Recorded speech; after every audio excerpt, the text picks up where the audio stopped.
been very, very good friends ever since we decided to do this show, and it's all about dreams and what it means to have them. Now, not the kind of dreams when you're asleep and you dream that you're giving birth to strawberries and cream kind of dreams.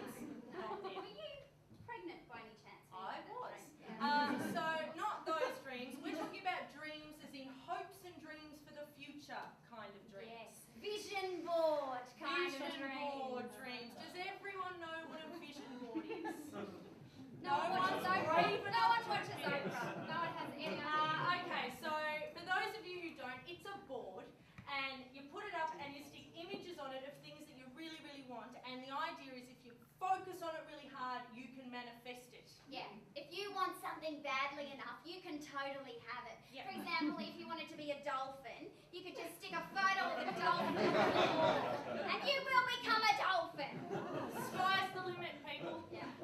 So while we're talking about vision boards, we started talking about the idea of real vision boards. Yes, as in the dreams that we used to have for ourselves. Yeah, so like when we were kids, what did we want more than anything? Yeah, and have any of those dreams actually come true? Well, okay, straight away, I live in a brick veneer house, not the faraway tree, so I guess you could say that dream didn't come true. And look, I had a dream to be the flower girl at the 1984 Mortlake Rotary Club debutante ball, and that dream came true!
You on your head and you nearly broke your neck, and that's why you're an actor.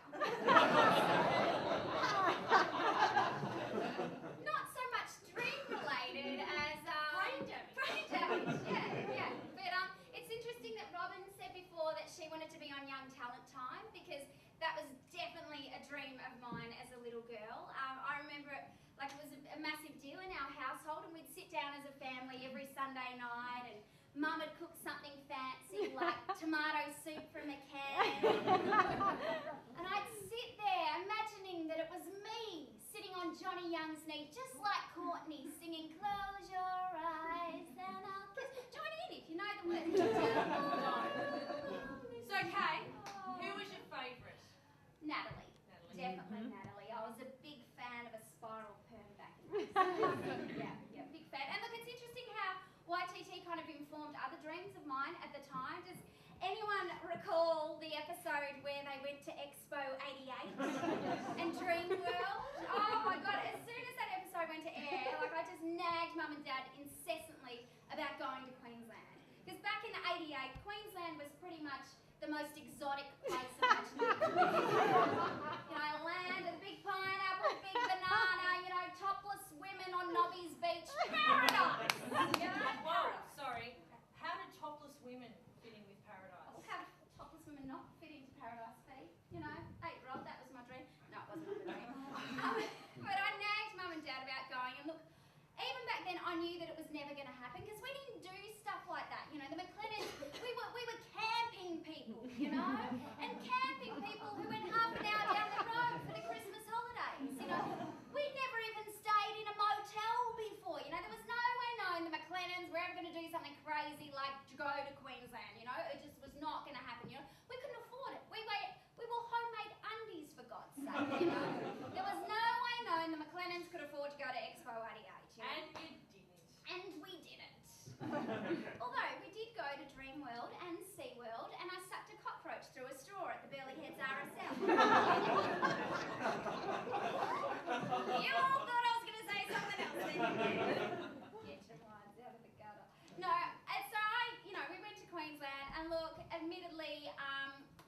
we didn't stay in a tent, but perhaps it was a caravan. And yes, it may have been in New South Wales, but the McLennans made it to Queensland, even if it was just for one day.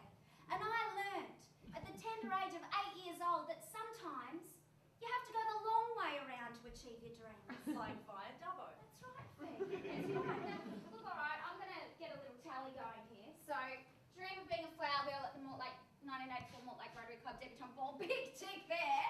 Dream of going to Expo 88, shattered. Dream of going to Queensland, yes, that came true.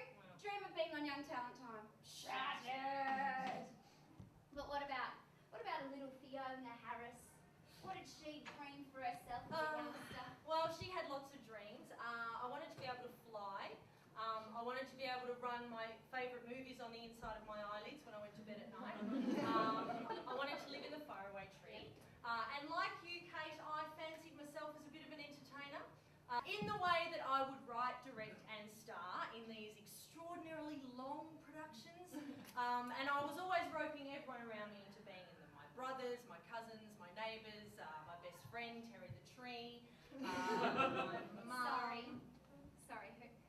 Yes, Kate. I wasn't very popular back then, and I had a friend called Terry who was a tree.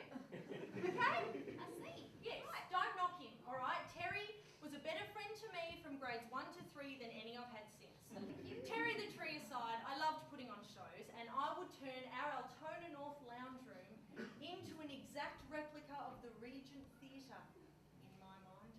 Complete with a bed sheet for a curtain, fairy lights on the floor, homemade programs, the whole lot. Which I should probably explain for my family was a little bit weird, because I grew up in a place where the most creative you got artistically was making a banner for the local footy players. In the grand final, I made that. Nice boots you got on there, Fee. Yeah. So clearly I enjoyed dressing up and being someone else, but I don't think my brothers ever forgave me for some of the things I forced them to do, including a ballet dance to Kenny Rogers' She Believes in Me. Yeah. And as this next clip will show, it'll show just how keen my brother was to be in my shows, let alone anywhere near me.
Except Ray was American and a lot cleaner. And a little less racist. Well, there was a song called Ahab the Arab, so... Okay. But the reason I loved Ray's songs was because there was always a story in it. And look, at that age, if I couldn't act out a song, I simply wasn't interested. And with Ray, I learnt about Ahab the Arab. I also learnt about hairy apes that escaped from the zoo. I learnt about a midget named Bridget who could sing the blues. And then, of course, there was the masterpiece, Guitars and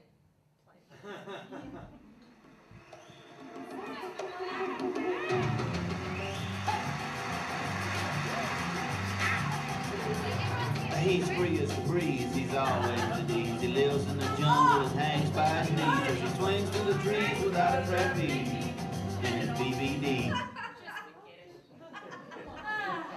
Anyway, it's a hit. You'll all go home and YouTube that. You wait. So I loved acting out those songs, and I also loved writing and making stuff. This is actually only 1%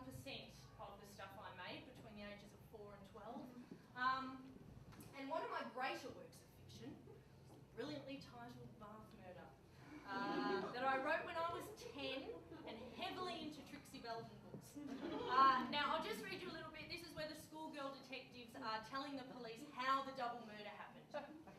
Well, what did happen? Asked the sergeant. I'll tell you, said Melissa. Uncle David's partner for business, Mr. A. Jennings, went around to Wendy's uncle's to do a bit of business. When he got there, they started to argue. The argue turned into a fight, and at last, Mr. A. Jennings pulled a gun from somewhere on him, and at the same time, David drew a knife. Mr. Jennings shot David. At the same time, David cut Mr. Jennings in the side. David died instantly, but Mr. Jennings wasn't hurt badly. He took all the clothes off the dead body and put him in the bath. This is where it gets brilliant. He then got these 6 ice cube bags, which at the moment were filled with ice, and poured them in the bath. He then shoved the clothes and the empty bags in the suitcase, put it under the bed, rang the police, told them about the body and took a pill. But unfortunately, he took the wrong pill and died. So you see, Sergeant, the ice melted, so it looked as if David drowned in the bath. Until you clever girls came along, smiled the sergeant. There's no doubt your story is true, and I promise you'll all be rewarded. The girls blushed.